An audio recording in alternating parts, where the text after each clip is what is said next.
When we think of interview preparation, because a lot of interviews, the initial few times, you're not really understood how to go about it. Right. Any tips or how can they prepare for it? So whenever you're getting ready for an interview, I would always recommend go through the values that they have. You always need to stay ahead of time. You always need to keep improving yourself in whatever way you can. Right. Guys, this is something which is a common trait for all successful people. Any tips for building a resume? Do you use any special tool, anything to get ATS compliant? Doing something is fine, but then what was the outcome of it is extremely important, right? Yeah. Ideally, people say that a resume should be about a one-pager or so. So don't stop yourself with a one-pager resume. Only try to fit in whatever is acceptable. My resume itself was 1.5 and I still got hired. Yeah. Walk towards the accommodation. Right. This is this way. So this is the one. So I feel like when you're coming to a foreign country, student accommodations are the best. You got people from your university, you got common ground to talk about. This is where you actually make a lot of friends. So what was the craziest stuff that you did ever here? There's a lot of memories. What you can tell on camera.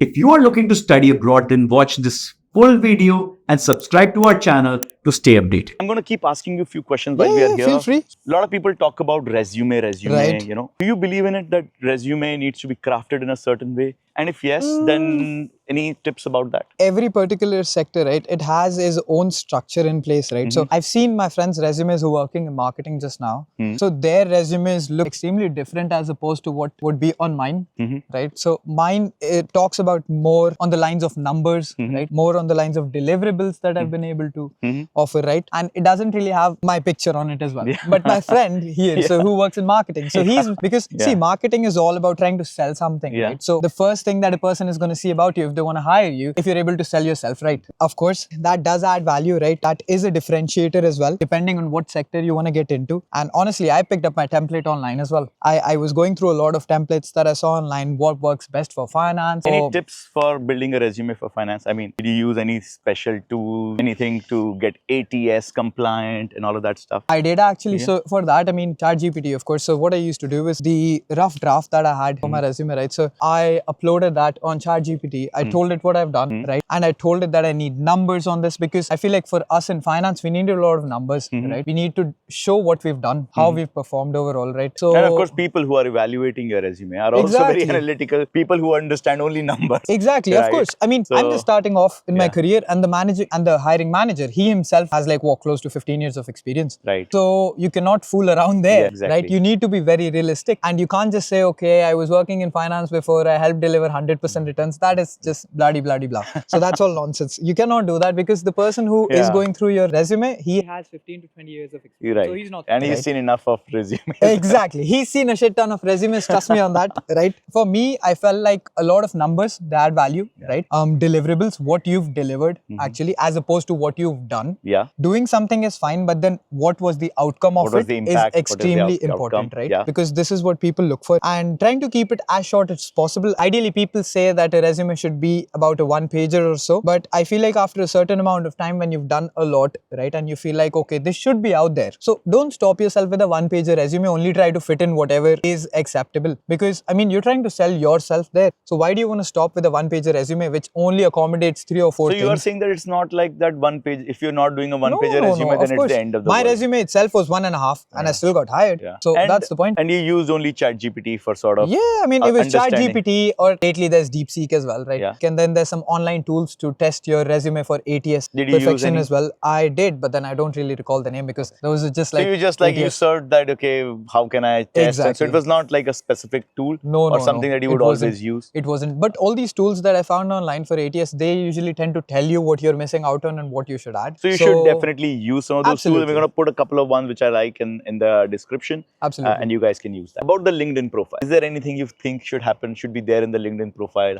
Or is it even important? LinkedIn is extremely important. It is extremely important because that is a real reflection of what you are and what you've done. You wouldn't find people lying on LinkedIn because LinkedIn is extremely professional, right? And all these people out here in the UK, they always go back to your LinkedIn and have a look what you've done. So you need to be extremely active on there, right? You should keep making posts about fields you're interested in, because I used to post a lot of stuff. I used to post like some, blogs and stuff as well while I was still studying at uni about money markets and fixed income markets. certificates and all that stuff, right? So again, guys, see, the LinkedIn profile is not that one page. Exactly. Right? It is what you are doing on LinkedIn. And it is not one day that I get up and I will make 500. Right? No, so that never happens. Right, that never exactly, happens. right? So again, that's important that LinkedIn is what you have been doing there. Right. And there's a history, there's Absolutely. a growth. And if there is consistency and there is enough alignment to the interest that you're talking about, it is not where you post your picture with your girlfriend. No, it is a it's a place where you're going to be talking about like you said, your finance or fixed exactly. income or whatever you should talk about your career, you should talk about things that you've done. And hence that is something which every recruiter will look. That is what I would look for in the people I'm going to hire. That is what everybody in the world is right now using to understand you better as a professional. So so don't think of LinkedIn as a one page, think of it as a story of the activity that you have done over a period of time.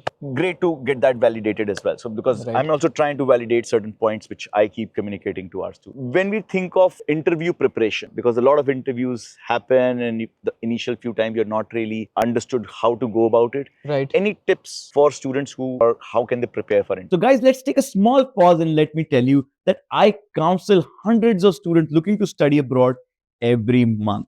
And I am here to help you guys, not just with understanding your profile, which country or university is the best one for you, but help you through the admission process. And me and my team will get you your visa on time. And if you want a one-on-one counseling session with me, please go into the description. There is a link to my Calendly and you can book a one-on-one slot with me. And let's get back to our video now. I mean, see, the most basic thing you could do is, as I mentioned earlier, you need to understand the company, right? So there are a few points that they usually look for, which are their values, mission statement. They happen to have a certain set of values that they expect you to have in yourself. So when I mention that these recruiters, they look for you to be able to fit into the group, what actually means is that do you have those values in you? So whenever you're getting ready for an interview, I would always recommend go through the values that they have, the mission statement if they happen to have one, what kind of benefits do they offer to your employees, because they want to understand. Values are something which are fairly common that people always go through, right? They want to understand if the person has actually put in the effort to go through every single thing about them. How is the company going to improve that employee? It's not about the employee working for the company, but then at the same time, it's about growth. How is the employee able to make the most of his time at that institution? Now that I'm here at NatWest, right? So these guys are helping me out with my CFA. They're going to be paying for it. So that is a value add for me. Maybe not today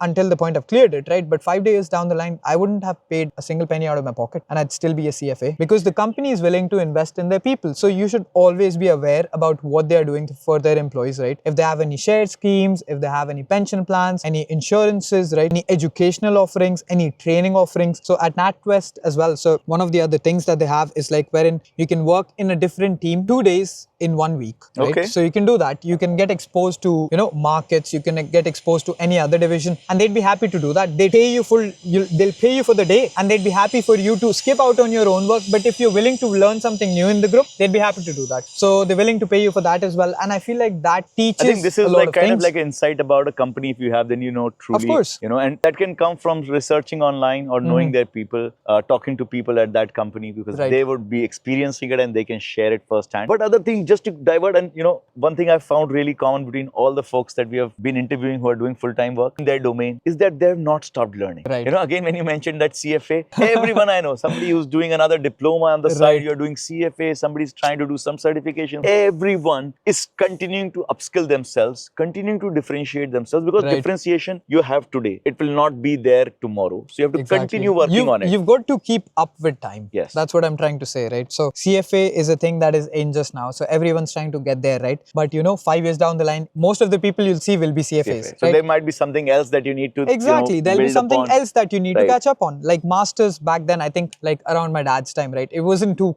common for people to go for masters. But then over time, people started getting into higher education, into masters and then PhDs, right? So I feel like this is an ongoing process, right? You always need to stay ahead of time. You always need to keep improving yourself in whatever way you can. So I think, guys, this is something which is a common trait for all successful people. And that's something you must also learn. And thank you so much for your time. And we are so glad that we could, cover this today. I know you have come late from office and we've been holding you back for that's dinner. Completely fine. And, for taking rest because you need to get up again early 5 o'clock in the morning. So, but yes, I think we are selfish. We are greedy. We want this information so that our students can learn and we want you to learn. So guys, let's maybe walk towards the accommodation. Right? It's just this you know, way. So this where is the we can- one. So this is where you had all your parties. Oh, it was Yeah. amazing, man. Yeah. So what was the craziest stuff that you did ever here? I mean, honestly, I think there's a lot, right? There's a lot of What memories you can here. tell on camera. A lot of memories here. Yeah. So there was a party we had, right? Oh, it seems they've changed the door back there. So You the broke it. So that's what I was about to say. okay. So we had a party downstairs, right? So it was all the students from university. We had just finished our second semester exams, right? So everyone was having fun, right? It wasn't just us. It was a lot of people from my class, right? Yeah. Not just from our country, but a lot of people from other countries too. So we were all just, having a blast inside, right? So the guard was there as well. And we were very close with the guard, right? So we were just chilling with him. We were like, oh, you should have a drink as well with us, right? He had a drink with us. And the next thing we know, he was gone from the accommodation. So he was gone the next day. And then we got to know he got transferred. And then we bumped into it on the street the other day. He's like, oh man, that was night was fun. Nah, he was like, that was fun. He had fun that night. So he never regrets that. So we're still friends with him. We still see him around. He's at another accommodation just now. But yeah, I mean, those are many of the few memories. So this kitchen right here, this was my friend's. If you see the second floor one, there's a lot of stuff there. Yeah. So my friend used to live there. So that was quite nice. And then we have a lawn just back there as well. We've got a small lawn there. We used to chill a lot there as well because when the sun was out. Is this accommodation quite expensive or is it like... it was a bit expensive because this is a university accommodation. So I mean, I think that is a learning point for people as well. So when you're coming to the UK, university accommodations tend to be more expensive as opposed to private accommodations. Right. Private accommodations like, private rentals with landlords, those are fairly cheap. But when you go into student accommodations, what happens is you got amenities as well. You got gyms, so I had a cinema in there, right? I had a gym, I had, a